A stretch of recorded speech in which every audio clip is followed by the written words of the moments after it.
바꾸고 내버려둔 사람들이라는 제목으로 말씀의 은혜를 나누려고 합니다.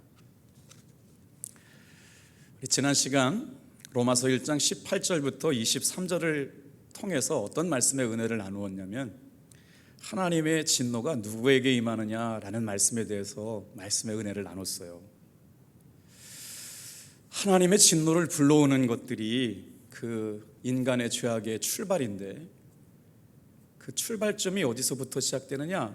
그 마음에 하나님 두기를 싫어한 것, 이걸 뭐라고 표현했냐면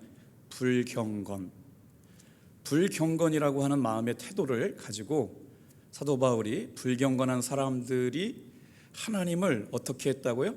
마음에 하나님을 모셔두기를 거절했다. 그것으로 인하여 삶의 열매가 어떻게 나타났느냐? 불의한 삶의 열매로 드러나게 됐다. 그래서 지난 시간에 가장 중요한 단어를 설명해 드렸어요. 첫 번째는 불경건하다. 두 번째는 불경건한 마음의 태도로 인하여 그들의 삶에 불의가 나타났다. 자, 그 하나님의 진노라고 하는 것이 누구에게 임하느냐? 그 시작점이 되는 말씀 우리 다 잊어버렸기 때문에 18절 말씀 읽고 돌아올게요. 같이 읽겠습니다. 시작.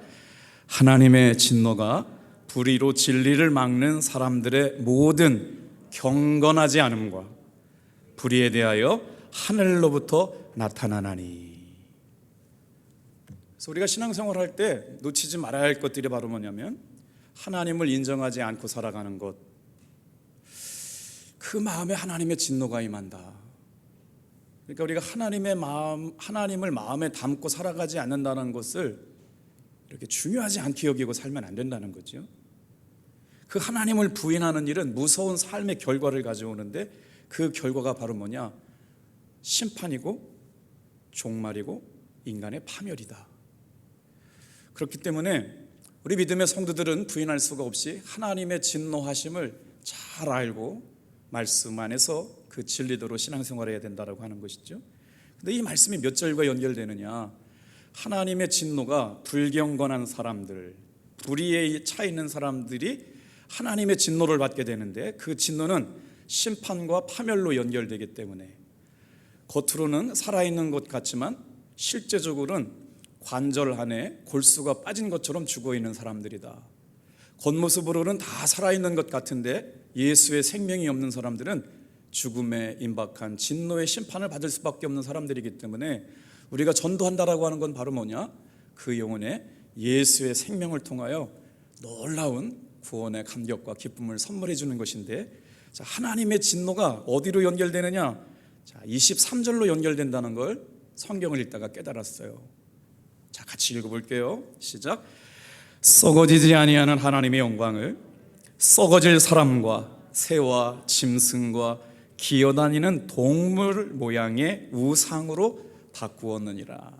오늘 성경 말씀에 6단어를 주목해서 동글맹이를 치실 텐데, 자, 23절에 먼저 바꾸었느니라 라고 하는 단어를 주목해서 보세요. 하나님의 영광은 썩어질 것이 아닙니다. 그래서 예배를 드릴 때마다 주님의 얼굴을 구하고 주님의 영광을 구하는 일은 너무나도 중요한 것이죠. 그런데 하나님의 진노가 임박한 사람들은 어떻게 신앙생활하고 있느냐? 삶을 살고 있느냐? 썩지 않을 하나님의 영광을 썩을 사람들의 어떤 것과 연결시켜 버렸어요. 새와 짐승과 기어다니는 동물을 섬기는 우상의 것으로 바꾸어 버렸다.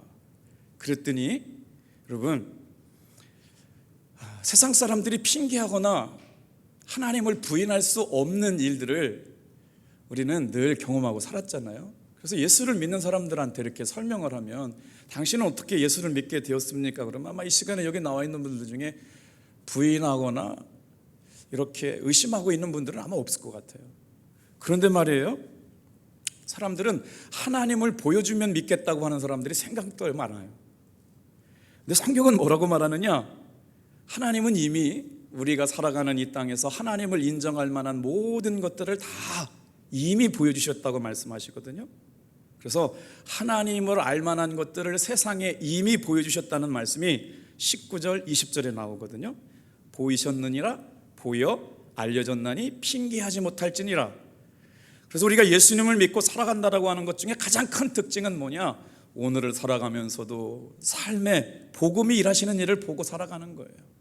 오늘 이 밤에도 그런 밤 되기를 주님의 이름으로 축복합니다. 자, 하나님께서 어떻게 보이셨다고 사도 바울에게 말씀해 주셨는지 19절 20절 좀 읽어볼게요. 시작. 이는 하나님을 알만한 것이 그들 속에 보임이라. 하나님께서 이를 그들에게 보이셨느니라.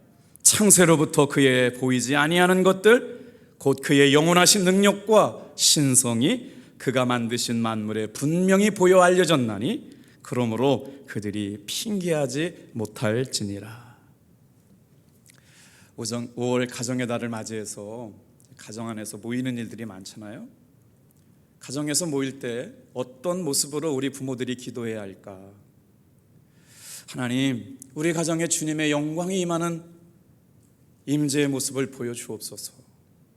잘해보려고 했지만 우리 가정이 지금 이것밖에 못 되네요. 우리 가정을 정말 주님의 은혜 가운데 살게 해보려고 했지만 뭐가 부족하고 연약해서 이 수준밖에 안 됩니다. 주님 임재하시고 영광을 베풀어 주옵소서라고 하는 기도가 5월 가정 안에서 있어져야 된다는 거죠. 자식, 지난 주일날 남녀 선교회 원례회를 마치고 한 권사님이 제 방에 들어와서 목사님 자녀들을 위해서 기도하자고 그러시는데 왜 그렇게 눈물이 나는지 모르겠어요. 눈물을 펑펑 쏟으면서 용기 주셔서 감사하다고 그런 말씀을 하고 이렇게 돌아가는 분이 계셨거든요. 자녀 우리가 얼마나 잘 키워보려고 그랬어요. 그런데 그렇게 잘 키워보려고 시작했던 자녀 교육이 이렇게 만만치 않게 마무리되어 가고 있는 연약함이 우리 가운데 있었잖아요. 그래서 이 시간에도 우리에게는 하나님의 은혜가 필요해요. 어떤 은혜? 하나님의 능력, 하나님의 영광이 임한 가정, 하나님의 능력 아래 보호받는 우리 자녀들의 삶을 위해서 누가 기도해야 되느냐? 어머니 아버지가 기도해야 하셔야죠. 자, 오늘 이 말씀에 주목할 만한 단어 하나가 나오는데 하나님의 영광, 썩어지지 아니하는 하나님의 영광이라고 하는 단어가 23절에 나오는데, 지난번에 우리가 호렙산 때 우리 목사님 오셔가지고 이 영광에 대해서 말씀을 해주셨습니다만 평상시에도 우리가 사모해야 될 말씀이 뭐냐면 하나님의 영광이 임하는 예배. 여러분, 주님의 영광이 임하는 예배는 어떤 예배일까요? 제가 묵상하면서 이렇게 생각해 봤어요. 이상하게요, 성전문을 열고 들어오는데 그분은 우리 교회를 처음 나온 분이에요. 그런데 문을 열고 들어가는데 그 찬양부터 강단에서 흘러나오는 무슨 열기 같은 것들이 훅 하고 내 마음에 들어오는데 앉자마자 눈물이 나기 시작해요. 찬양이 시작되는데 이상하게 사람의 마음을 울려요. 자리에 앉아서 기도하려고 하는데 이상의 예배당에 들어오는 순간부터 뭔가 강한 열기가 훅 불어오면서 눈물이 나고 찬양만 불러도 기대가 되고 말씀을 듣는데 어떻게 그날은 나를 향해서 던지시는 말씀처럼 내 환경과 형편을 쪼개시는 말씀이 그렇게 들리는지 제가 목회하면서 경험했던 이야기들 중에 하나님의 영광이 임하는 예배는 이런 거겠구나. 사랑하는 성도 여러분, 그 예배당 안에만 들어와도 하나님이 임재하시는 영광, 하나님이 말씀하시는 말씀에 대한 감격, 그 감동이 우리를 사로잡아요. 그래서 더 모이고 싶어지고 더 모이고 싶어지고 더 기도하고 싶어지는 것이죠. 예배당 안에 들어와 있기만 해도 나를 감싸 안는 성령의 강력한 감싸 안아주시고 안도해 주시는 그런 은혜, 이런 예배가 우리 교회 예배 되기를 주님의 이름으로 축복합니다. 사실 저희 교회 우리 권사님 기도해 주신 대로 5월 29일 날을 향하여 전반부 목회의 모든 에너지와 열정이 집중되어 있거든요. 모든 성도님들이 함께 참여해 주시고 계시죠. 저도 우리 속장님, 부속장님만 금식하지 말고 저부터가 금식하려고, 참 신기해요. 목회하면서 깨달은 건데요, 똑같이 굶을 때는 배고프다고 생각을 못했는데 금식을 해야지 그러면요 그때부터 피곤해지더라고요. 더 배고프고요, 더 밥 먹고 싶고요. 신기해요. 목적을 두고 기도하자 그러면, 금식이다 그러면 얼마나 피곤하고 배가 고픈지 몰라요. 사랑하는 성도 여러분, 이번 한 달 동안 주님이 일하시는 걸 보길 원하시는 분들이요, 같이 금식하며 기도해 줄 수 있기를 주님의 이름으로 부탁드립니다. 그리고 그들의 이름을 불러가면서 기도하는 거예요. 그럼 어떤 역사가 일어나느냐? 죄송해요. 지난주에 일어난 줄 얘기해 볼게요. 청년이, 우리 권사님이 한 청년을 전도해 왔잖아요. 청년이 한 명만 전도된 줄 알았어요. 그랬더니 오늘 나왔는데 미처 등록하지 못한 청년이 2명 와 있었더라고요. 일부 예배 때 2명이 전도됐거든요. 그러니까 청년까지 5명이 새로 온 거예요. 교회 학교에 어떤 역사가 일어나느냐? 세상에 10명이 새로 왔어요. 할렐루야. 저만 좋은 거예요? 무슨 일일까요? 우리가 이 사람을 전도하려고 마음먹어도 하나님께서는 예비되고 준비된 사람들을 모아서 은혜 받게 하실 줄로 믿습니다. 개척교회 하나가 생긴 거예요. 15명이라고 따져보면 실제적으로 15명이 개척교회가 하나 생긴 거예요. 지난 주일날.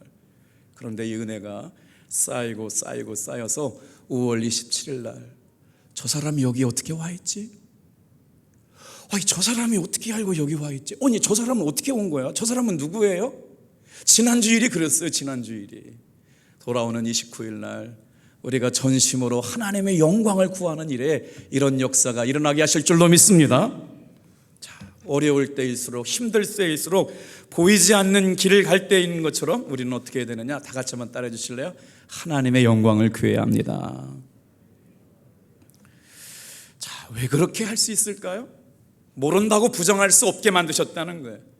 하나님, 저 진짜 모르겠어요. 핑계할 수 없도록 오늘 이 저녁에도 역사하시고 일하시고 계시다라고 하는 겁니다. 그래서 성경의 말씀입니다. 그것을 부정하고 싶은 사람들이 어떻게 바꾸었느냐? 세상에 하나님의 일하심, 하나님의 역사하심을 부정하고 싶은 사람들이 어떻게 바꾸었느냐? 인간의 죄악된 의도가 숨겨져 있어요. 다 같이 한번 따라합시다. 알고도 그랬다. 사도 바울은 하나님의 진노하시는 모습이 어떻게 등장할 것이라고 하는 것을 로마서 1장에 지금 후반절에 3번이나 강조하면서 내버려 두셨다라고 하는 구절의 말씀 속에 하나님이 인간의 죄는 어떻게 지었느냐? 사실 모든 인간의 우리가 짓는 죄는요, 알고 지은 죄입니다. 이게 죄인 줄 알면서도 지은 죄라고 지금 사도 바울이 강조하고 있는 거예요. 먼저 내버려 두신 하나님의 마음, 24절을 다시 한번 천천히 읽어볼게요. 시작. 그러므로 하나님께서 그들을 마음의 정욕대로 더러움에 내버려 두사 그들의 몸을 서로 욕되게 하셨으니. 오늘 2가지 단어들이 반복돼요. 바꾸었다라고 하는 단어, 내버려 두셨다라고 하는 단어가 사도 바울의 의도 가운데 반복되고 있습니다. 이걸 신학적인 용어로 동어 반복이라고 그러거든요. 그런데 바꾼 건 누구냐? 인간의 마음이 바꾼 거예요. 인간들이 바꾼 거거든요. 그런데 내버려 두셨다는 건 누가 하신 거냐면요, 하나님께서 그렇게 하셨거든요. 그러니까 질문이 생겨요. 왜 하나님은 바꾼 인간들을 그냥 내버려 두신 걸까? 오늘 이 말씀을 통해서 같이 복음의 능력을 사모해 보려고 합니다. 자, 여기서 첫 번째로 하나님께서 그들의 마음을 바꾸도록 내버려 두신 것이 있어요. 뭐요? 다 같이 한번 따라해 볼까요? 그들의 마음의 정욕대로. 그러니까 인간을 내버려 두셨는데 어떤 상태로 내버려 두셨냐? 마음의 정욕대로 내버려 두셨다. 이 말씀은요, 금지된 것을 탐하는 인간의 마음대로 내버려 두셨다라고 하는 마음에 대한 부정적인 의미를 갖고 쓰일 때 그냥 그들의 마음의 정욕대로 내버려 두셨다. 자, 26절도 내버려 두셨다라는 단어가 나오거든요. 자, 어디에다 내버려 두셨을까요? 시작. 이 때문에 하나님께서 그들을 부끄러운 욕심에 내버려 두셨으니 곧 그들의 여자들도 순리대로 쓸 것을 바꾸어 영리로 쓰며. 여기 참 중요한 단어가 나와요. 뭐냐면 하나님은 우리를 하나님의 말씀과 믿음에 순종하며 순리를 따라서 살기를 원하는데 인간들은 뭘로 바꿨어요? 하나님의 뜻을 바꾸어 영리대로 바꾸었는데 여기 중요한 단어가 나와요. 그들을 부끄러운 욕심에 내버려 두셨으니. 여기서 부끄러운 욕심이라는 말이 마음의 정욕대로라고 하는 단어와 이어지는 단어거든요.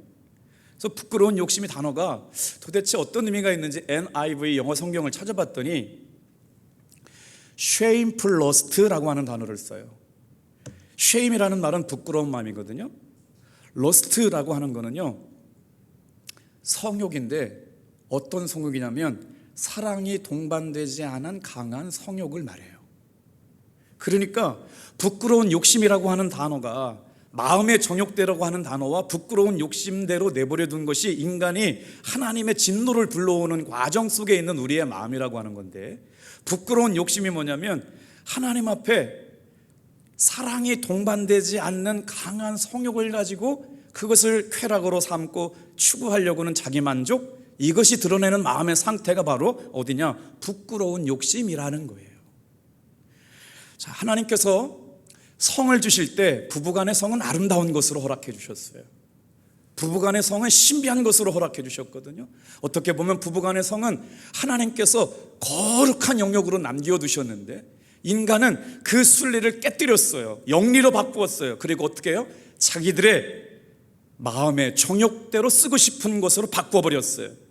부끄러운 욕심, 하나님 앞에 부끄러운 것을 알면서도 선택한 결과로 성적인 자기만족과 쾌락으로 바꾸어 놓은 우리들의 마음을 하나님께서 사도 바울을 통해서 말씀하고 계신 것이죠.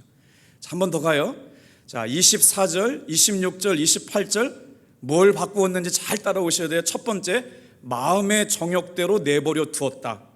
부끄러운 욕심에 내버려 두었다. 자, 28절 어디에 내버려 두었다고요? 자, 28절 같이 읽겠습니다. 시작. 또한 그들이 마음에 하나님 두기를 싫어하며 하나님께서 그들을 그 상실한 마음대로 내버려 두사 합당하지 못한 일을 하게 하셨으니, 여기에 상실한 마음대로 내버려 두셨다. 그러니까 하나님께서 지금 뭘 내버려 두고 계세요? 그들의 마음의 정욕대로 더러움 가운데 내버려 두셨다. 그들을 부끄러운 욕심 가운데 내버려 두셨다. 그들을 상실한 마음 가운데 내버려 두셨다. 이건 누가 하시는 일이냐? 바꾸어 버린 인간들을 향하여 하나님이 하시는 일이거든요. 그러니까 바꾸고 내버려 둔 사람들이 어떤 사람인가만 오늘 말씀을 알면 이 말씀이 다 풀리게 되거든요. 오늘 상실한 마음의 상태를 가지고 살아가는 사람들이 점점 많아지고 있어요. 여기서 상실한 마음의 상태를 성경학자들은 어떻게 해석하느냐? 바로 인간성이 파괴된 사람들을 말합니다. 보세요. 생각과 느낌이 전혀 정상적이지 않아요. 그러니까 아이를 데려다가 고문해가지고 죽이면서도 죄책감을 느끼지 않잖아요. 불특정 다수를 향해서 염산을 테러를 해도 자기가 잘못했다고 느끼지 않아요.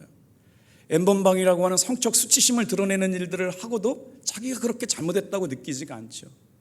이게 인간의 마음이 점점 어디를 향하여 가느냐? 하나님을 그 마음에 두기 싫어하는 사람들은 어디로 가느냐? 그 상실한 마음을 가지고 살아가니까 점점 인간성이 파괴되는 삶의 모습을 드러나는 이 비참한 종말을 맞게 되었다. 이게 적절한 비유인지는 모르겠는데 제가 한 6개월 동안 지금 어금니 3개를 뺐어요. 병원에 가서 전화가 왔더라고요. 이번에 임플란트를 120만 원짜리를 55만 원에 해준다고 그래가지고요, 할렐루야 그러고 갔어요. 그랬더니 앉자마자 선생님 2번째 거 3번째 거 어금니도 한꺼번에 빼야 되겠네요. 그리고 65만 원만 생각하고 갔는데요, 수술비가 300만 원 나왔어요. 좀 놀래주셔야 뭐가 얘기가 되는데, 너무 어처구니 없는 일이 생겼잖아요. 정말 그 임플란트 좀 아껴보려고 갔다가 이렇게 잘 늘 다니던 병원이기 때문에 설마 그럴 줄은 몰랐거든요.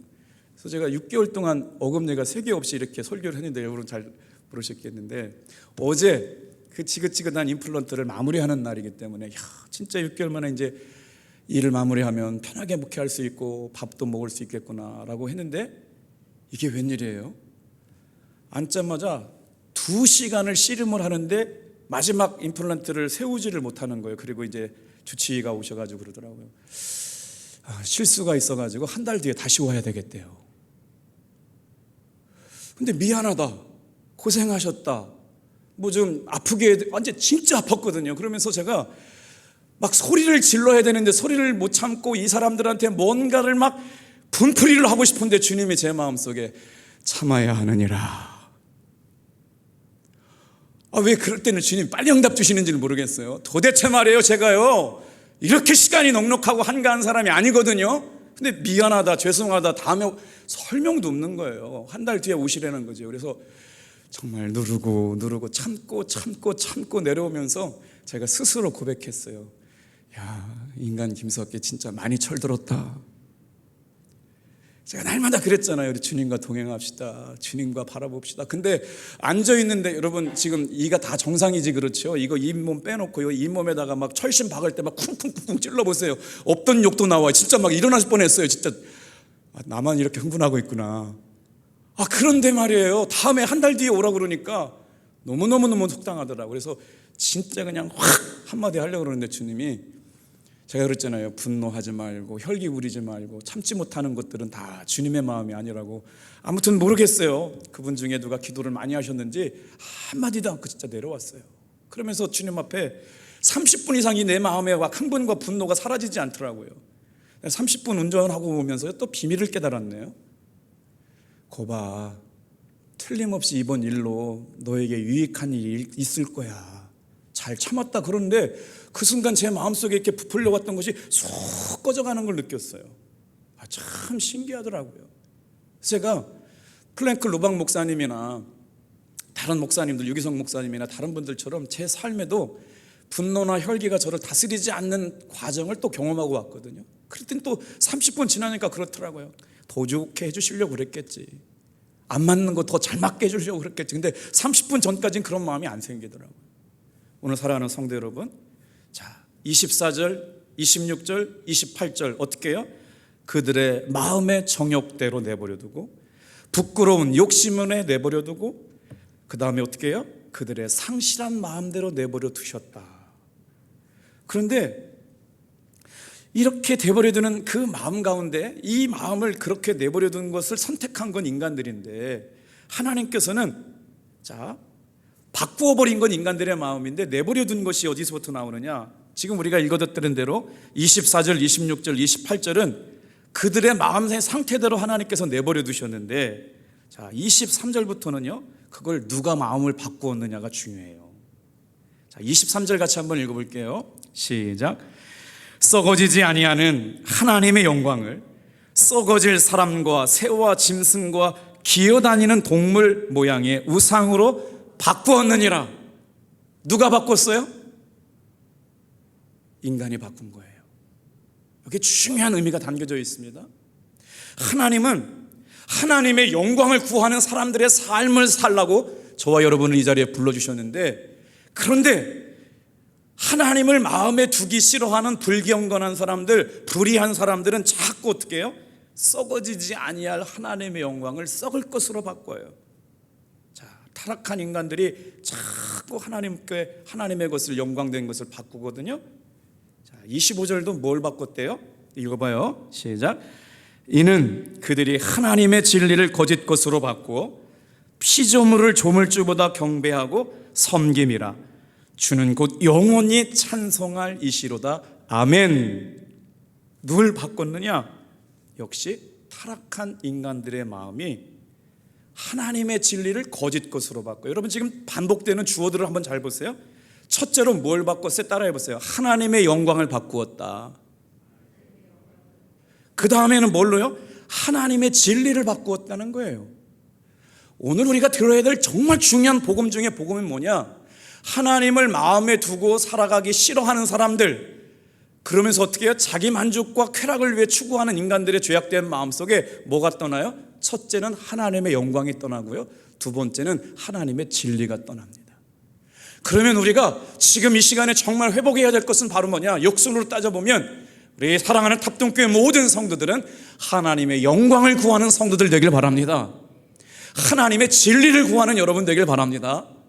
그래도 참 감사한 게 성경 공부한다고 그러니까 오전에 8명, 오후에 8명이 모이셔가지고요, 하나님의 말씀이 이렇게 막 사모되는 이들이 많다는 게 너무나 감사해요. 그런데 하나님이 진 피조물보다, 조물주보다 피조물을 더 경배하고 섬기는 어떤 역사가 일어났어요? 세상에 욕되게 바꾸고 순리대로 살아가는 삶을 포기하고 영리대로 살기를 사모하는 사람들의 마음이 생겨나기 시작했다. 여기 보세요. 중요한 단어예요. 하나님의 영광을 바꾸었고, 그리고 하나님의 진리를 거짓 것으로 바꾸었다. 이게 타락한 인간들이 보이는 마음의 상태라고 하는 것이죠. 그 다음에 26절 가겠습니다. 시작. 이 때문에 하나님께서 그들을 부끄러운 욕심에 내버려 두셨으니 곧 그들의 여자들도 순리대로 쓸 것을 바꾸어 영리로 쓰며. 역시 이것도 누가 바꾸었어요? 타락한 인간들이 바꾼 거예요. 마치 동면의 양면처럼 내버려 두게 하신 하나님의 마음과 바꾸어 버린 인간의 마음이 지금 충돌하고 있습니다. 사람의 마음 가운데 하나님 앞에 탐욕스러운 마음이 언제 생기느냐? 감사하지 못하는 마음에서 나와요. 감사하지 못하는 이유는 단 한 가지입니다. 만족하지 못하는 마음으로 가득 찼기 때문에 감사가 사라진 거거든요. 그런데 감사하지 않는 마음으로만 끝나면 좋은데 성경은 어떻게 말씀하거든요? 감사하지 않는 마음이 어디를 향해 가요? 세상을 쫓아가는 마음을 닮아가게 됐다는 것에 문제가 있습니다. 그러니까 어느 순간 하나님을 자기 마음에 두기 싫어하는 사람들이 뭘 선택했어요? 하나님의 영광을 포기해버린 거예요. 하나님의 진리를 포기해버린 거예요. 그리고 자기가 뭘 잊어버렸는지를 몰라요. 그러니까 예배에 감격이 없는 거죠. 설교가 설교 같게 들리지 않는 거예요. 그런데 하나님의 영광을 구하는 성도들은 어떠느냐? 하나님의 영광만 그래도요, 마음의 태도가 달라요. 하나님의 진리 그래도요, 그것만 들어도요 눈물이 핑 도는 사람들이 있어요. 오늘 성경 공부 나온 사람들이 학자 에스라와 같은 마음을 주셔서 그랬더니 막 눈물을 글썽이는 사람이 있어요. 내가 그렇게 살기를 원합니다. 하나님의 말씀이, 그 진리가, 하나님의 영광이 나에게 임하게 도와주시옵소서 글썽이는 분들이 있더라고요. 진짜 감사하다. 그런데 감사하지 않는 마음은 세상 방식을 쫓아가는 사람들의 모습을 닮아 있어요. 그러니까 예수 믿는 사람들이 하나님의 마음을 두려워하는 마음, 하나님의 임재를 사모하지 않으니까 어떻게 해요? 세상 사람들이 쫓아 살아가는 세상 방식을 가지고 가니까 어떻게 해요? 신앙생활의 만족과 기쁨을 잃어버려요. 영광이 사라졌어요. 하나님의 진리가 그 마음에 없어요. 엄청나게 많은 것을 잃어버렸는데도 뭘 잃어버렸는지 모르고 살아가는 것이죠. 자, 다 같이 한번 따라하겠습니다. 마귀에게 마음을 빼앗기면 하나님이 보이지 않습니다. 그냥 제가 지어낸 말이 아니고요, 마가복음 1장 24절이 오늘 성경 본문과 짝을 이루는 말씀이라고 설명드릴 수가 있는데요. 자, 어디서부터 이런 마음이 왔을까요? 우리 마가복음 1장 24절 같이 읽어볼게요. 시작. 나사렛 예수여, 우리가 당신과 무슨 상관이 있나이까? 우리를 멸하러 왔나이까? 하나님을 마음에 두기 싫어한 사람들의 상태가 하나님의 영광을 썩어질 것으로 바꿨다고 그랬어요. 하나님의 진리를 버려버렸다고 그랬잖아요. 그건 뭐냐면요, 하나님의 말씀대로 나 살기 싫어요. 하나님의 뜻대로 살기 싫어요. 내버려둬요. 나 좀 내버려둬요. 근데 그 말이 사탄이 마가복음 1장 24절에 예수님께 항변했던 이야기와 같다. 예수여, 당신이 나와 무슨 상관이 있나이까? 나를 멸하러 오시기라도 한 것입니까? 그러니까 하나님을 마음에 두고 살아가기 싫어하는 사람들의 항변, 예수님 나하고 무슨 상관이 있어요? 교회, 진리, 하나님의 영광, 생명, 나와 무슨 상관이 있어요? 항변하고 있는 사단의 마음과 생각으로부터 인간을 타락시키는 것들이 왔다. 동의가 되시면 아멘. 아멘이시죠? 아니, 사탄이 말이요, 예수님께 항변하고 있는 모습에 마귀가 예수님께 이런 물어봐요. 우리가 당신과 무슨 상관이 있나이까? 나사렛 예수요. 이 땅에 수많은 사람들이 오늘 하나님을 마음에 두기 싫어하니까 불경건한 출처, 마귀의 항변, 바로 여기서부터 우리 인간의 마음이 타락했다라고 하는 것을 찾아볼 수가 있다는 거예요. 예수 없이 살아가라고요. 진리 없이 살아가라고요. 신앙생활 대충 하고 살아가라고요. 하나님의 영광 구하지 않고 살아도 된다고요. 진리 쫓아가지 말라고요. 제가 미국에 가서 공부하고 올 때 어느 영국 무신론자가 버스에 광고를 했다는 얘기를 들었거든요. 어느 영국에 살고 있는 무신론자들이요, 무신론자 연합회가 있어요. 그래서요 버스에다가 광고를 했어요. 읽어드려 볼까요? 이렇게 광고, 버스에 광고를 붙였대요. 하나님은 안 계시니 염려하지 말고 당신의 인생을 즐기며 사십시오. 이해가 되셨어요? 죄책감 가지고 살지 말고, 하나님 때문에 뭐 하고 싶은 거 못하고 살지 말고, 하나님은 계시지 않으니까 염려하지 말고 당신의 삶을 엔조이하며 사십시오. 바람도 좀 펴보고 술 담배도 해보고 마약도 좀 해보고 하고 싶은 거 다 하고 살지. 인생 뭐 있냐? 하나님 의식하지 말고, 생각하지 말고, 하나님 영광, 하나님의 진리 생각하지 말고, 예수여 당신이 나와 뭐가 상관이 있습니까? 라고 항변하는 사단의 모습처럼 하나님은 안 계시니까 염려하지 말고 당신의 인생을 즐기라고 이렇게 광고하는, 여러분, 무신론 단체들이 오늘 유럽의 정신 상태와 마음의 생각을 드러내는 상태라고 하는 것이죠. 이 시대의 마음의 상태를 대변하는 말들 아닐까요? 하나님의 곁을 떠난 사람들의 고백. 하나님, 당신이 오늘 나와 무슨 상관이 있나이까? 도전하고 있는 거예요. 그러면 오늘 우리 교회 성도들에게는 어떤 말씀이냐? 다 같이 한번 따라해 주실래요? 예수님이 나와 이렇게 상관됩니다 라고 삶으로 복음을 드러내는 사람들이 되기만 하면 주님의 어떤 역사가 일어나게 될까? 사도 바울은 지금 강조하고 있는 두 단어의 동어 반복을 통해서 우리의 신앙을 도전하고 있는 겁니다. 여러분 한번 생각해 보세요. 지금 로마서에서 짚고 넘어가야 될 무서운 단어가 하나 등장하는데, 우리가 짓는 죄라고 하는 죄를 사도 바울은 뭐라고 설명하냐면, 모든 죄는 우리가 알고 지은 죄래요.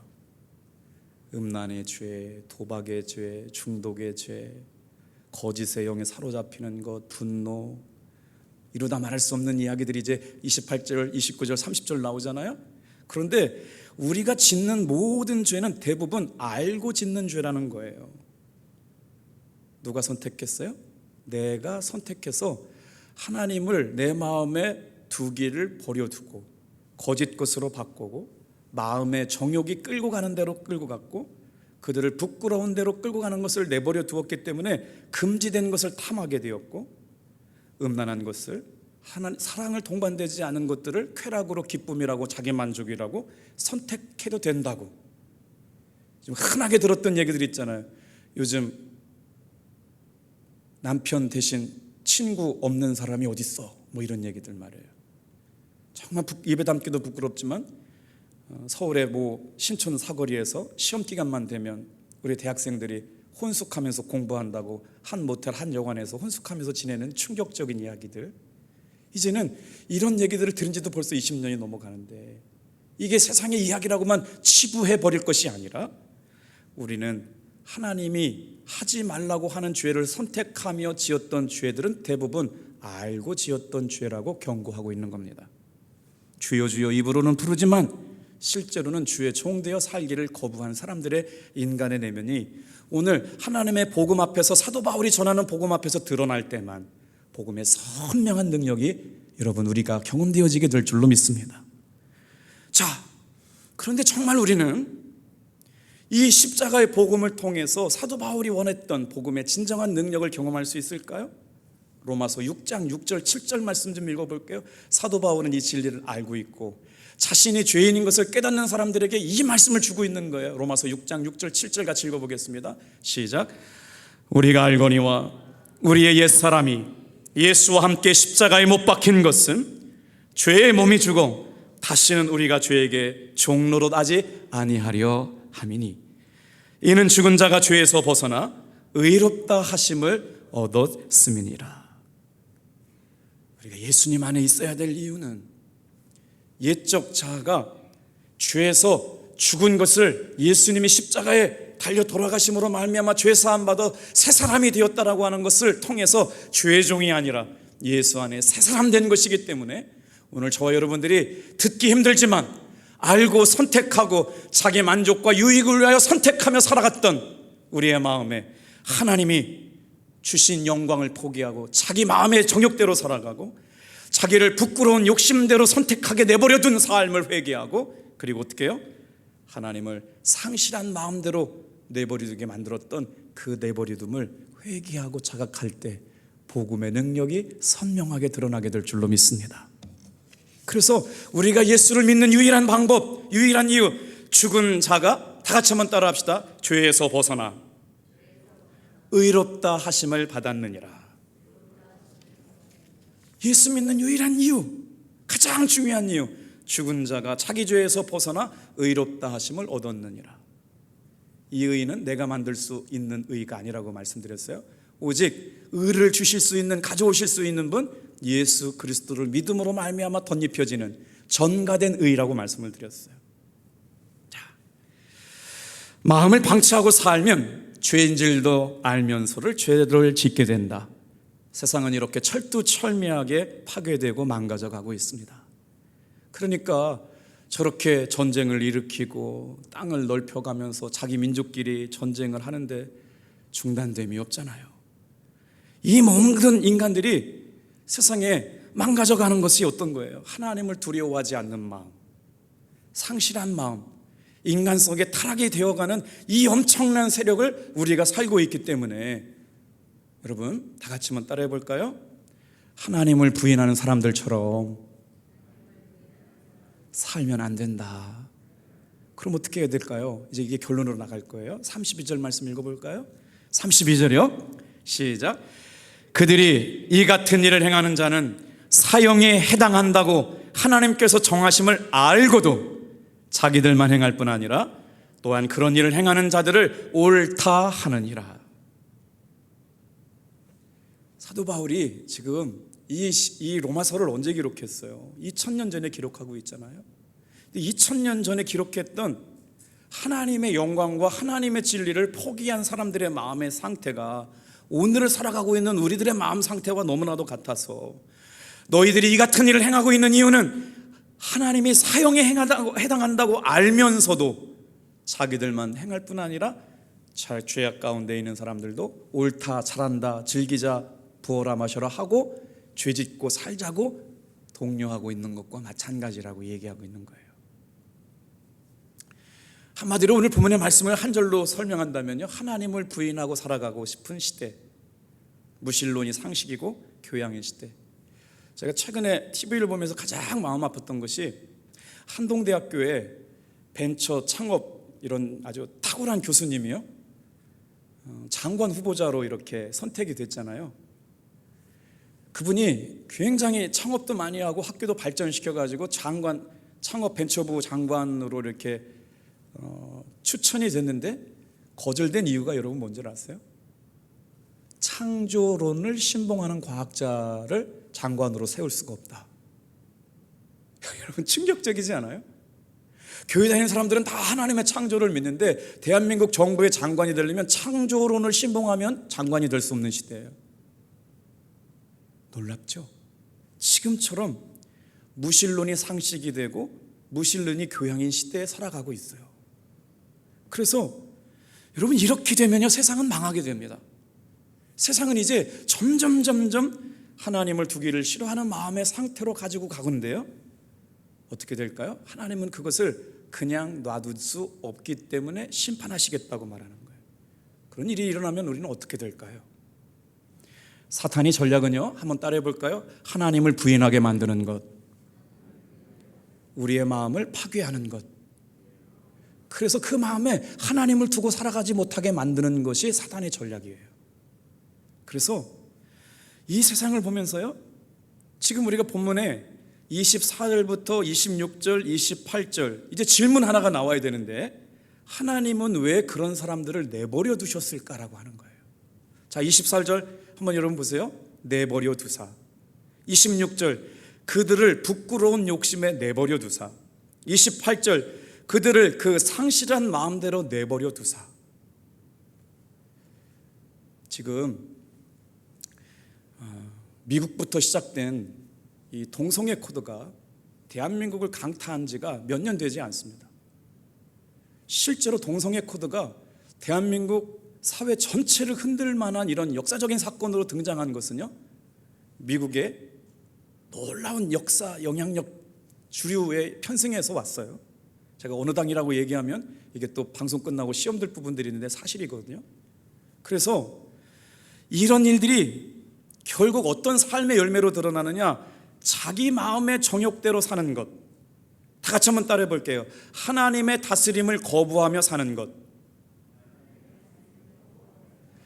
인간들이 지금 어디를 향하여 가느냐? 자기의 정욕대로 살라고, 그게 옳은 거라고 말하는 거예요.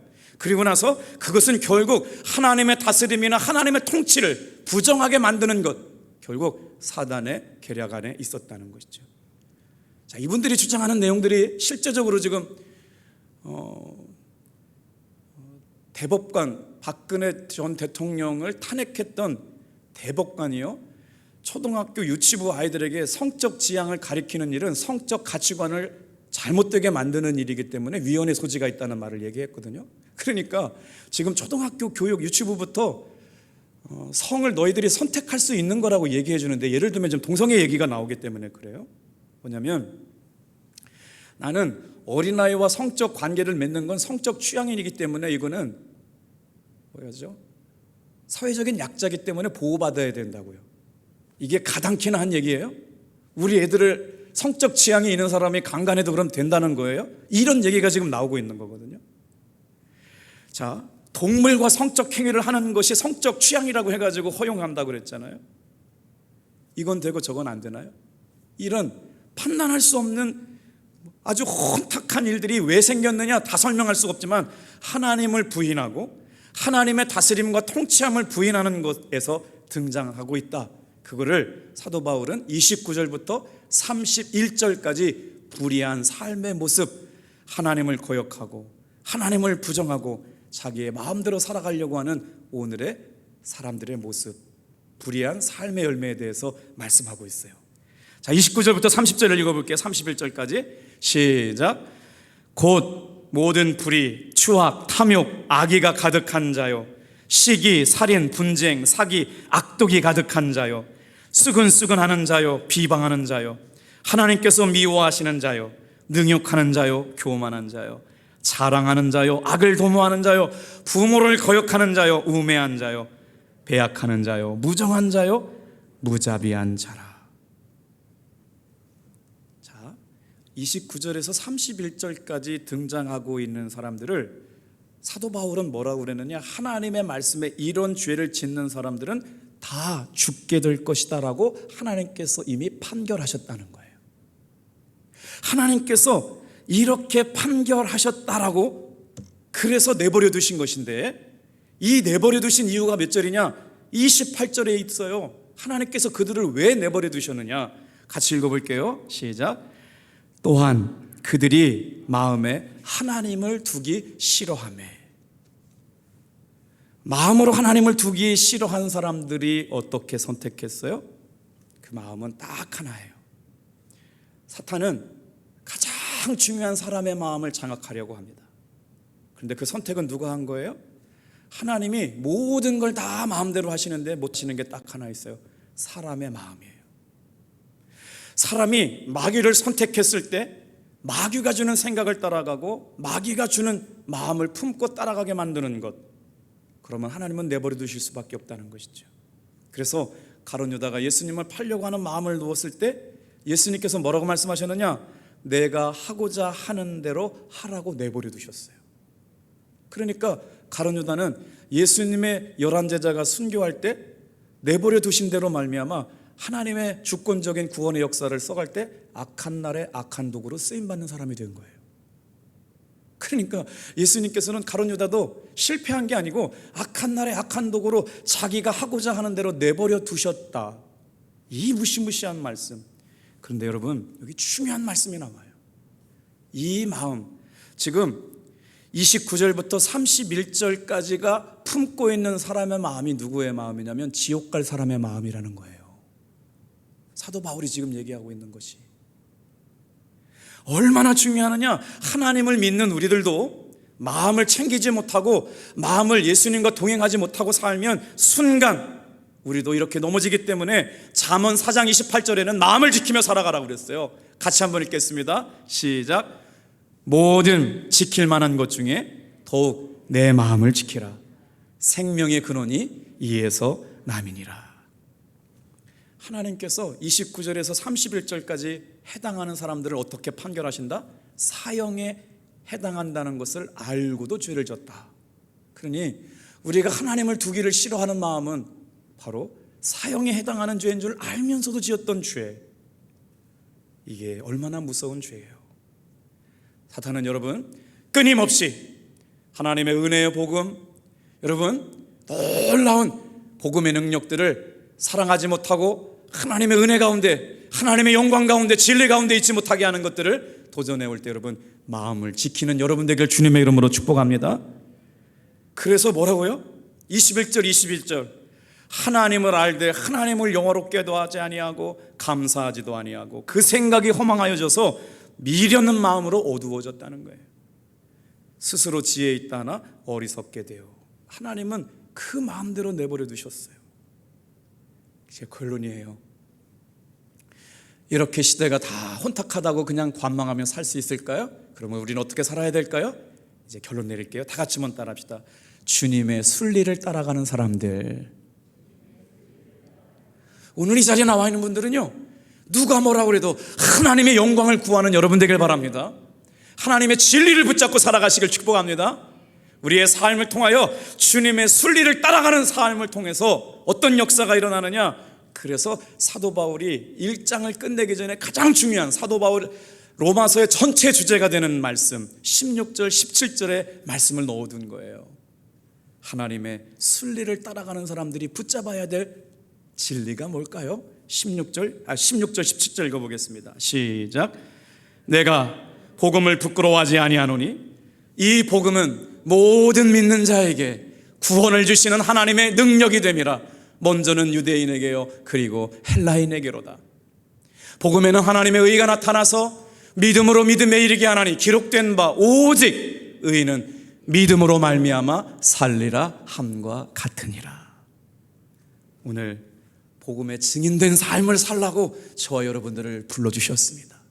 그래서 예배를 드릴 때마다 주님의 영광을 생각하고 복음의 진리만이 아니라 하나님의 진리를 붙잡는 저와 여러분들 되기를 축복합니다. 그런 사람이 되면 다 같이 한번 결론이에요. 따라해 보세요. 삶으로 복음이 증거가 됩니다. 그러니까 주님의 순리를 영리로 바꾸어 가서 자기 마음대로 살려고 했던 하나님의 마음이 없는 사람들을 향하여 사랑하는 성도들아, 탑동교회 성도들아, 제발 좀 마음을 들어라. 주님의 순리대로 살아가라. 너의 삶을 통해서 복음이 증거대로 해라. 이 모든 은혜가 저와 여러분들에게 임하기를 축복합니다. 시대가 가면 갈수록 순결한 믿음을 지켰던 믿음의 선배들이 귀하게 여겨지는데요, 손영한 목사님은 48살에 순교하셨습니다. 목사님께서 옥고를 치르실 때 사모님이 무더운 여름날에 열병이 나셨다는 소문을 듣고 사모님을 향하여 손양원 목사님이 48세에 순교하기 직전에 쓰신 편지 내용이 있어서 이 말씀을 읽어드리고 마칠게요. 동인 어머니에게 이 같은 뜨거운 여름날에 병으로 10가지 심하니 설상가상의 어려움이겠습니다. 그러나 하나님의 사랑과 진리는 기후와 환경을 초월한 것이니 마음을 평안히 가지시길 바랍니다. 꽃피고 새우는 양춘 가절에만 하나님의 사랑이 있을 뿐 아니라 백설이 분분한 엄동 혹한 중에서도 하나님의 사랑은 여전하며 오곡백과가 성숙해가는 가을에만 하나님의 사랑이 있을 뿐 아니라 가만히 있어도 땀이 줄줄 흐르는 이 같은 뙤약볕에서도 하나님의 사랑은 여전하며 온갖 귀한 그릇에 담긴 산의 진미 먹을 때 하나님의 사랑을 찬미할 뿐 아니라 초라한 집에서 굶주리고 병든 처지에서라도 하나님의 사랑을 찬양할지니 항상 기뻐하시오 범사에 감사하시기를 저도 기도하겠습니다. 오늘 혼탁한 세상이라고 탓하지 말고 그럼에도 불구하고 하나님의 살아계심을 오롯이 증거해내는 복음으로 삶을 살아내는 저와 여러분들 되기를 주님의 이름으로 축복합니다. 기도하겠어요.